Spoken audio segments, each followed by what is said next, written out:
Bonjour et bon début de semaine à tout le monde. Je commence par vous faire écouter ce message. Bagayogo à l'appareil. Ok. Monsieur Konati et Monsieur Konari, vous savez, moi, je vous écoute beaucoup, vos interventions, ça m'intéresse. C'est pourquoi je pris attache avec vous pour que nous puissions évoluer ensemble. Mais, tout le gros travail que je te vois en train de faire, c'est comme un prêche au désert. Tu sais que tu fais face à une communauté noire, à un peuple noir qui est là, physiquement, qui sont humains. Mais mentalement, tu sais que les bêtes vaut mieux que. Pourquoi? Parce que c'est un peuple qui n'a aucune sagesse. Ok? Mais cela est dû, c'est-à-dire à la colonisation. Les Blancs nous ont dominés au point que, c'est-à-dire mentalement, ils nous ont cultivé, c'est-à-dire une mentalité des bêtes. Sinon, les bêtes sont même mieux que les Africains aujourd'hui. Moi, je crois que si on doit lutter pour cultiver la sagesse dans le milieu africain. Tu vois? Tu sais, l'Africain même ne peut pas se soustraire de l'esclavage. Tu sais, être esclavage, c'est le comportement. Ok? Mais être noble aussi, c'est le comportement. Selon nos adages, comme vous le savez, en Afrique occidentale, parce qu'un vrai noble ne ment pas. Un noble ne vole pas. Un noble ne fornique pas. Ok? Mais quand tu prends notre communauté, même les présidents, ils sont là, ils ne font que mentir. Ils ne font que tromper. Ils ne font que trahir. Ils ne font que voler. Ils ne font que adultère. Donc, déjà, quand il y a le comportement d'un esclave, tu es esclave.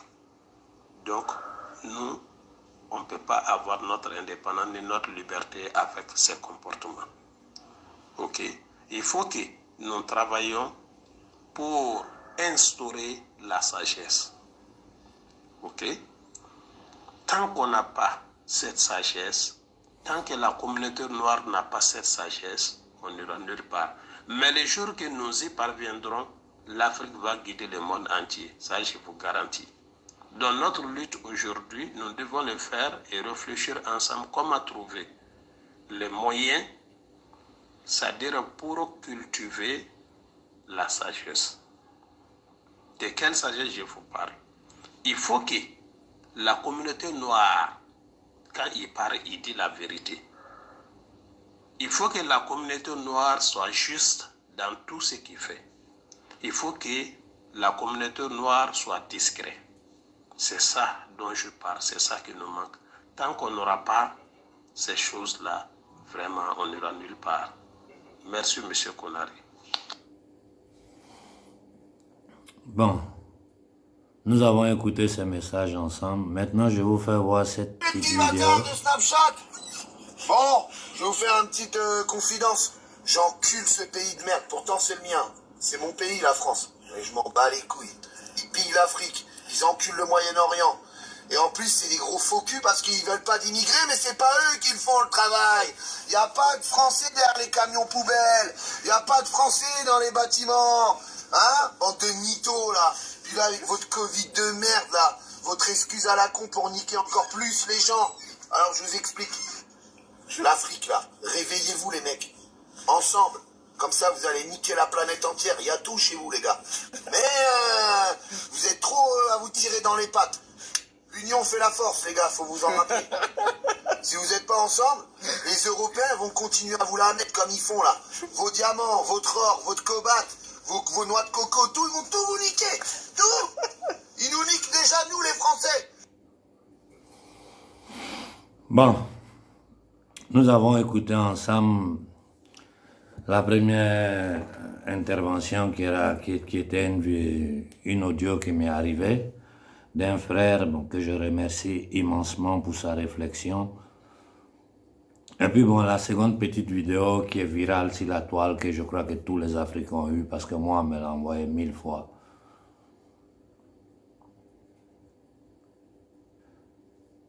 Le frère, dans son intervention, a pratiquement étalé les problèmes de l'Afrique. Ce jeune Français qui nous dit qu'il faut que nous nous unissons, que nous arrêtons de nous tirer dans les pieds, vient de nous donner une très grande leçon. Nous-mêmes, nous voyons ce qui se passe sur le continent. Nous le voyons nous-mêmes. Je ne veux pas m'attaquer aux dirigeants, ou ce que j'appelle les négriers noirs, c'est-à-dire les sous-préfets de la France en Afrique, parce que ce n'est pas des présidents. Quand on parle de président, on parle d'indépendance. Quand tu prends le mot indépendance, là, comment tu vas faire pour coller ça à l'Afrique? Comme vous le savez tous, l'Afrique, comme nous la connaissons là, elle sort de la conférence de Berlin. Ils se sont assis chez eux, ils ont divisé, chacun a pris dans sa part. C'est dans ça nous sommes jusqu'à aujourd'hui. Pour ne pas tirer trop à la longue, à donner des détails, à rentrer dans des discours inutiles. Regardez ce qui est en train de se passer au Mali. C'est honteux. C'est vraiment honteux. Partout en Afrique, les sous-préfets de la France sont dans leur position et puis ils continuent de faire les intérêts de la France et de l'Occident au détriment du peuple africain.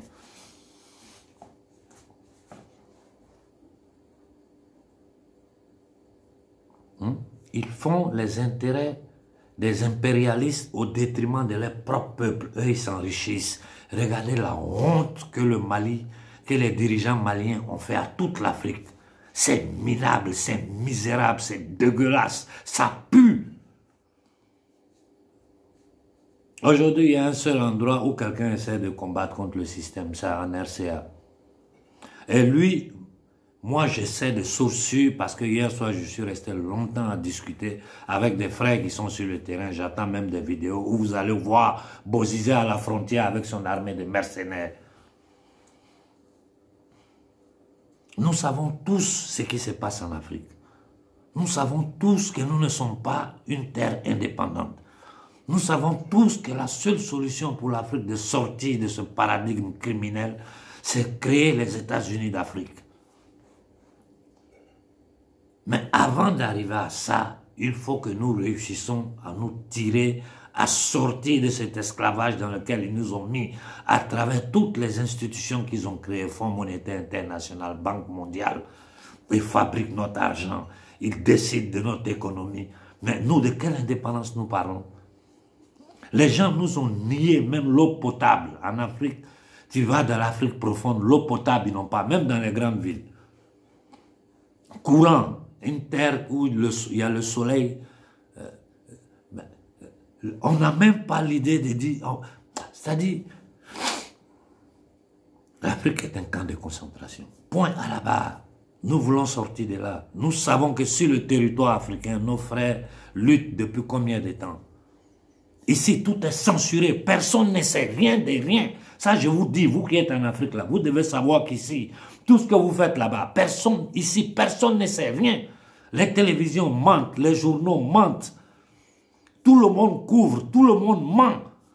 Pendant que le peuple africain est en train de se débattre sur le territoire pour dire ça suffit, ici, les gens racontent toute notre histoire aux gens. Ceux parmi la société civile occidentale qui ont compris ce qui se passe, vous voyez ce monsieur dont on vient d'écouter la voix, c'est un Français. C'est lui qui nous dit, unissez-vous pour pouvoir vous débarrasser de ça. Nous-mêmes les Français, ils nous niquent.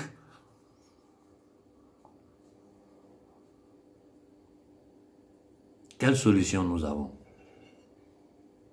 C'est porter le combat aux yeux du monde entier. Et comment nous pouvons envoyer ce combat-là aux yeux du monde entier? Comment? C'est transporter le combat sur le sol européen, ici. Maintenant, c'est ici que nous allons mener ce combat pour soutenir nos frères qui sont en Afrique. C'est la seule solution. Parce que les gens sont sur les télévisions, sur les réseaux sociaux, ça parle du matin au soir. Il y a combien d'activistes en ligne? Tout le monde parle, tout le monde dénonce. Chacun à sa façon. Ils s'en fichent pas mal. Parce qu'ils arrivent à skermer ce qu'ils doivent skermer, à bloquer qui doivent bloquer, à laisser les autres bavarder dans le vide, faire les petits business, à chacun chercher son mangement dans cette histoire. Mais est-ce que vous vous rendez compte du danger qui menace notre peuple en ce moment précis? Moi, je sais que beaucoup d'Africains ne se rendent pas compte. Parce que si vous vous rendiez vraiment compte du danger qui nous menace, personne n'allait s'asseoir.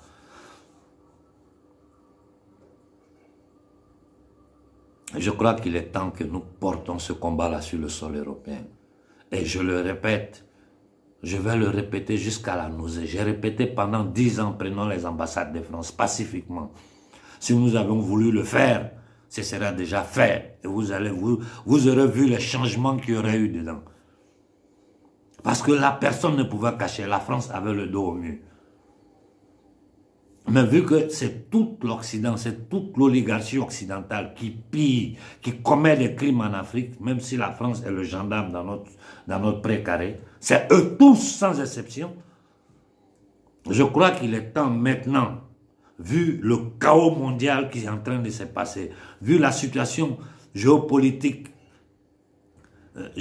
du monde qui est un désordre total, vu ce qui se passe aux États-Unis, ici en Occident, je crois que c'est le moment juste pour nous de la diaspora africaine et afro-descendants de nous lever, de nous donner la main et de faire une grande manifestation, une grande marche sur Bruxelles. C'est là le Parlement européen, pour aller leur dire que c'est le peuple africain, la diaspora, ceux qui ont dû quitter les terres pour s'installer à l'extérieur, c'est eux qui se lèvent maintenant pour dire ça suffit. Parce que chez nous, là, on ne peut rien faire. Regardez le cas de la Côte d'Ivoire. C'est tragicomique. Les gens se moquent de nous. En Guinée, il est assez tranquille. Au Togo, au Bénin, au Congo, c'est du bordel. Même en RCA, si Touadéra n'arrive pas à tisser des relations claires, à se faire protéger par les Russes, la France va finir par foutre un bordel là-bas. Et lui, sa force, ça sera quoi? Sa force, c'est le soutien de la société civile africaine. Il faut que toute l'Afrique se mette derrière Touadéra pour le soutenir dans ce acte héroïque qu'il est en train de faire. Parce que personne, regardez les jeunes soldats maliens, regardez le président malien. Aujourd'hui, là, ils ont permis à la France de diviser le Mali. Il y a beaucoup d'hommes au Mali que moi j'ai prévenu. Tout ce que j'ai dit là, vous avez vu. Tout ce que j'ai dit, vous avez vu. Tout ce que j'ai voulu vous mettre en garde, personne ne m'a écouté, vous avez vu. Regardez dans quelles conditions est le Mali. Aujourd'hui, je vois encore les mêmes activistes qui ressortent, qui crient à droite, à gauche, à droite. Quand on vous disait, ces gens, ils sont en train de vous trahir. Prenons une position drastique. Il faut aller au corps à corps avec la France. Les gens m'ont dit, certains ont dit, bon, je ne veux même plus rentrer dans ces choses-là. Non, c'est comme ça, l'ambassade de France, on ne peut pas, c'est ceci. Voilà. Si ces jours-là, les organisateurs à Bamako avaient pris leurs responsabilités, on avait marché sur l'ambassade de France, le lendemain, les déclarations de l'ambassadeur de France que nous tous, on a écouté, ils n'auraient pas eu le courage de le faire. Et moi, j'essaie de source sûre qu'à cause de moi, mes positions et celui du frère Béhanzin, l'ambassadeur de France a demandé une surveillance spéciale de son domicile. Alors que personne n'a dit qu'on allait aller chez lui. Personne n'a parlé de violence. On a dit de bloquer devant l'ambassade de France et demander à la France de partir. Si des milliers, des millions de Maliens étaient sortis, le Mali ne serait pas dans la situation où elle se trouve aujourd'hui. Voilà, c'est notre hypocrisie, comme le frère Kaba disait dans son audio que je vous ai fait écouter au départ. Notre hypocrisie, notre mensonge, l'âme misérable de l'Africain, le manque de dignité, le manque d'honneur. Un peuple qui pense que la misère est devenue une normalité. Tout le monde se moque de nous. Dites-moi un seul continent où l'homme noir est respecté. Il n'y en a pas. Partout, on nous marche dessus. On ne représente rien, on est moins que rien, on est zéro aux yeux du reste de l'humanité. Et ça, c'est notre faute à nous.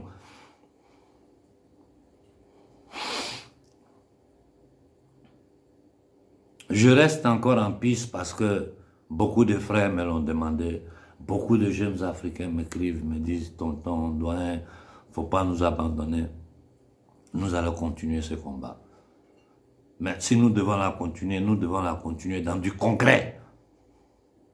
Ce n'est plus la peine de perdre le temps aux gens sur les télévisions, les toiles, à bavarder du matin au soir. Et puis, il n'y a rien qui sort dedans. Tout ce qui sort dedans, c'est l'humiliation pour nous.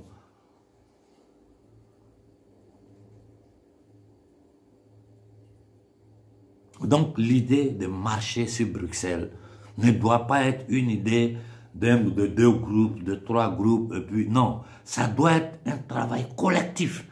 Dans toutes les villes d'Europe où il y a des Africains et des Afro-descendants qui résident, dans toutes les villes des États-Unis où il y a des Africains et des Afro-descendants qui résident, partout dans le monde, en Asie, quand nous allons donner une date, il faut que tout le monde soit prêt. Comme je l'ai dit auparavant, nous allons laisser au moins 1 mois et demi à toute la communauté de la diaspora africaine dans le monde de s'organiser. Vous qui êtes aux États-Unis, voyez quels sont les monuments, les institutions significatives. Si vous pouvez aller aux Nations Unies, manifester devant les Nations Unies, ça serait une très belle chose. Qui voient des milliers d'Africains arriver devant le palais des Nations Unies pour dire ça suffit avec le crime que vous commettez en Afrique. Nous, ici en Occident, nous allons marcher sur le Parlement européen pour dire ça suffit avec le banditisme que vous faites en Afrique. Cachés derrière les institutions, les résolutions de l'ONU. Il faut que nous les attaquons devant la société civile européenne. Il faut que nous les attaquons aux yeux du monde entier, aux yeux de l'humanité entière. C'est la seule solution que nous avons. Si vous voulez continuer dans vos bavardages, on va boycotter ça, c'est des bêtises, ils s'en fichent pas mal. Si vous voulez dire, vous allez former des gens, vous ne formerez pas personne. Nous avons une majorité qualifiée en ce moment. Surtout nous de la diaspora qui sommes ici, qui voyons le monde, qui savons comment le monde fonctionne, qui voyons la misère dans laquelle notre peuple vit là-bas. Nous devons prendre ce combat-là en main et l'amener sur le sol européen. Et comme j'ai dit, ceux qui sont aux États-Unis, la mener sur le sol américain. Leurs médias ne pourront pas cacher. Si nous ne prenons pas cette stratégie, que nous la faisons, une stratégie de toute la communauté africaine, c'est la seule chance que nous avons maintenant. Parce qu'en Afrique, ils ne peuvent rien faire. Parce que beaucoup sont vendus. Beaucoup sont vendus, je vous dis. Beaucoup prennent de l'argent. Il y en a même qui prennent beaucoup de millions dedans. Mais ça, on s'en fiche. Beaucoup savent, mais ils ont peur. Parce qu'en Afrique, tu t'amuses là. On a vu en Côte d'Ivoire, ils ont coupé la tête de quelqu'un, on joue au football avec. On coupe la tête de quelqu'un, on joue au football avec. Les militaires, les gendarmes, les soldats qui sortent, qui frappent la jeunesse. Les prêtres, les marabouts, tous les chefs coutumiers. Tout le monde ferme la gueule. Personne ne parle. Ça, c'est l'hypocrisie de l'Africain, ça. Voilà pourquoi vous êtes dans la misère. Bon. Que toute la communauté se mette sur pied. Que toute la communauté commence à travailler. Dans chaque endroit où il y a des petits groupes, réunissez-vous et préparez-vous. Dans chaque endroit où il y a une communauté africaine, quand vous vous réunissez, commencez à parler de ça dans la société africaine. Moi, je veux, nous voulons que le jour que nous allons lancer la manifestation sur Bruxelles, il y ait des millions d'Africains. Si nous réussissons à faire ça, nous libérons notre terre. Si nous réussissons à faire ça, des présidents comme Touadéra pourront résister face à l'agression française et occidentale. Aujourd'hui, je vois France 24 qui dit que la Russie n'est pas un pays démocratique. Parce que la France est un pays démocratique. Ce gouvernement de Rothschild qui a massacré le peuple français pendant 1 an, cassé des yeux, tué, enfermé. Aujourd'hui en France, celui qui ouvre la bouche, il est poursuivi, il est mis en prison. Beaucoup sont exiliés. Ça, c'est une démocratie, ça. Et cet État criminel, ensemble avec toute l'oligarchie criminelle occidentale, c'est eux qui sont aux Nations Unies, hein, qui ont le droit de veto, hein, qui se légitiment pour aller attaquer les gens. Hein. Le gars, là, on l'a nommé aux États-Unis, il n'est même pas encore arrivé, il a envoyé les soldats vers la Syrie. On commence à voter des lois en France où la majorité a 13 ans. C'est-à-dire qu'ils sont en train de légaliser la pédophilie. Et le truc là, je ne dis pas le nom parce que ça, on ne peut pas dire son nom. Ce qu'ils veulent vous faire là. Ça là, si vous vous laissez faire, vous êtes des fous.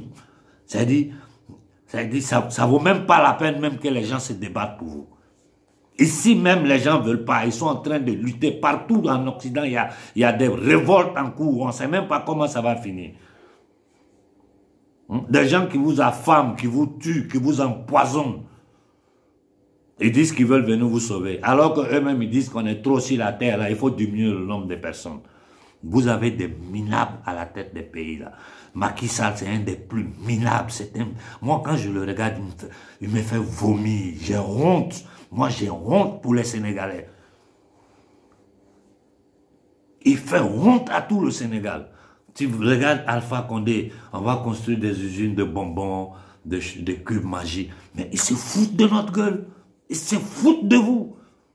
Alassane Ouattara, c'est pas la peine. Lui, c'est un killer. C'est-à-dire, lui-même, là, il est prêt à tuer toute l'Afrique pour satisfaire ces Occidentaux, là, et satisfaire lui-même sa soif de pouvoir. Voilà dans quoi nous sommes.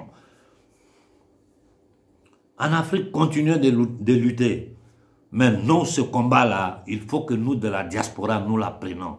Rappelez-vous que les forces d'indépendance qu'ils nous ont données là, c'est parce que certains Africains sur le sol occidental ont commencé à parler, à lever le ton, à manifester, à se faire entendre qu'ils ont été obligés de faire semblant de nous donner une indépendance.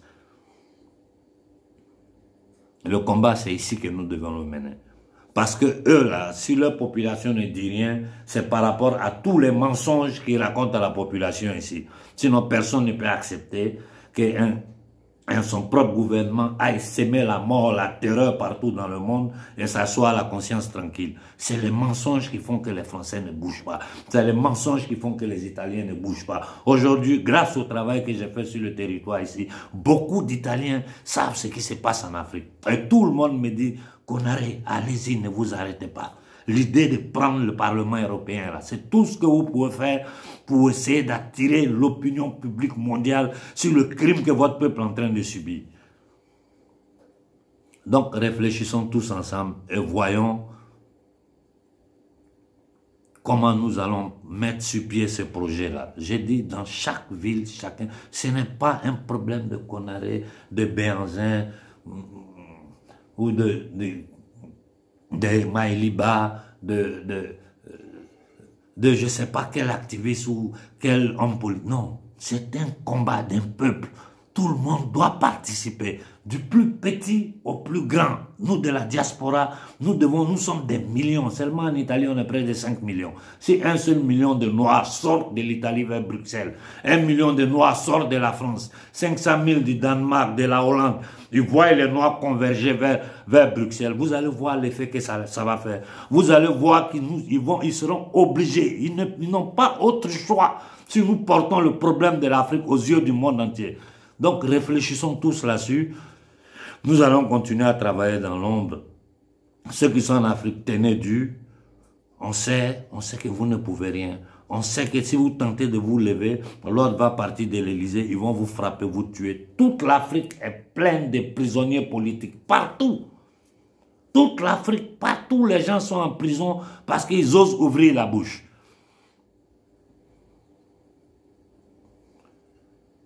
Vraiment, je crois que le combat là, c'est le combat de la diaspora africaine. C'est nous qui pouvons l'amener, c'est nous qui pouvons libérer l'Afrique.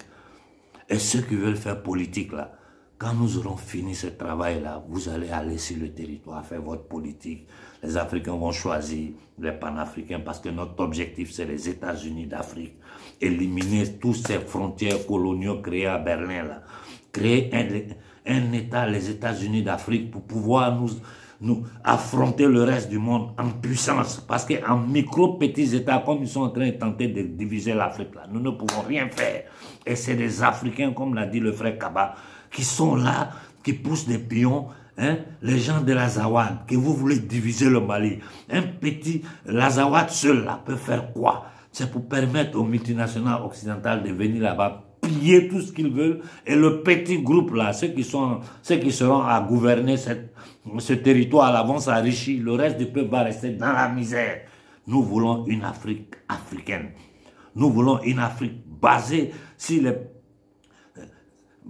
la culture ancestrale africaine. Nous voulons une Afrique basée sur nos valeurs personnelles. Mais en Occident, ils ont un système occidental. Les Russes ont un système russe. Les Chinois ont un système chinois. Les Iraniens ont leur système. Pourquoi nous, les Africains, nous ne pouvons pas avoir un système afro-africain, une monnaie afro-africaine, une économie afro-africaine? Aujourd'hui, nous avons des gens capables qui travaillent partout dans le monde pour d'autres nations.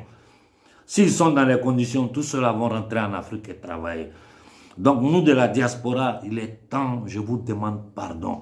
Mettez tout de côté, laissez votre orgueil, laissez la méchanceté, la jalousie. C'est nous qui allons souffrir. Vous qui êtes ici, vos enfants seront immigrés. Alors que si nous libérons l'Afrique, tous ceux qui veulent rentrer vont rentrer. Ils seront dans les conditions de travailler, de faire leurs affaires, de faire grandir leurs enfants sur la terre de leurs ancêtres. Toute la richesse du monde est sur nos terres. Toute la force de travail, nous l'avons. Le cerveau, nous les avons. Et ces gens-là feront tout pour nous tenir dans ces conditions-là. Donc, j'ai dit à toute la diaspora africaine, mettons-nous ensemble et préparons cette marche pour le printemps prochain. Préparons cette marche pour le printemps prochain. Nous allons demander les autorisations en privé. S'ils refuseront de nous donner les autorisations, nous saurons comment nous comporter. Parce qu'ils ne vont pas nous empêcher d'aller manifester pacifiquement là où on prend les décisions sur la vie des Africains. S'ils tentent de le faire, nous allons leur montrer que nous, Africains, nous n'accepterons plus d'être esclaves. Ça là, nous n'allons plus l'accepter. Nous allons trouver d'autres stratégies. Donc préparez-vous, organisez-vous. Quand nous allons donner la date, il faut que toute la diaspora africaine et afrodescendante soit prête à marcher sur Bruxelles. Aux États-Unis, préparez-vous à marcher sur le siège des Nations Unies. Voilà ce que j'avais à dire ce matin. Que nos ancêtres nous accompagnent dans ce combat qui sera dur, qui sera très très dur, qui sera très difficile. Mais je suis sûr d'une chose, si nous nous levons, vous allez voir la société civile occidentale à nos côtés contre ce système-là. Ça, je n'ai aucun doute là-dessus. Et si cela est fait, nous avons gagné le combat. Parce que notre objectif, c'est permettre à chaque être humain sur la surface de cette terre de vivre en paix, en dignité, là où il veut. Nous n'avons rien contre les Français. Si les Français viennent en Afrique pour travailler, pour gagner au bénéfice du peuple africain, ils ne sont que les bienvenus. Quiconque un Africain qui va aller travailler aux États-Unis, c'est normal que les Américains demandent que cet Africain soit correct, qu'il suive les règles. Mais les gens viennent chez nous, ils nous piétinent, ils font tout ce qu'ils veulent. Et quand nous arrivons en France, il y a seulement quelques jours, ils ont jeté des Noirs dehors dans plein froid dans une maison, je ne sais pas, Emmaüs, quoi, j'ai vu une intervention du frère Béanzin. En Italie, si les Noirs dorment en bas des ponts, dans des camps de concentration, du n'importe quoi, les morts là, ça continue, les gens cachent parce qu'ils ne veulent plus que l'opinion publique sache. Tout ça doit finir. Et pour faire finir tout ça, nous devons marcher sur Bruxelles. Frères africains, préparons-nous pour cette grande manifestation. Le Mali a été un échec, mais Bruxelles ne sera pas un échec. Sinon, vraiment, c'est une honte pour tout le peuple noir. Voilà, bon début de semaine à tout le monde et merci pour l'écoute.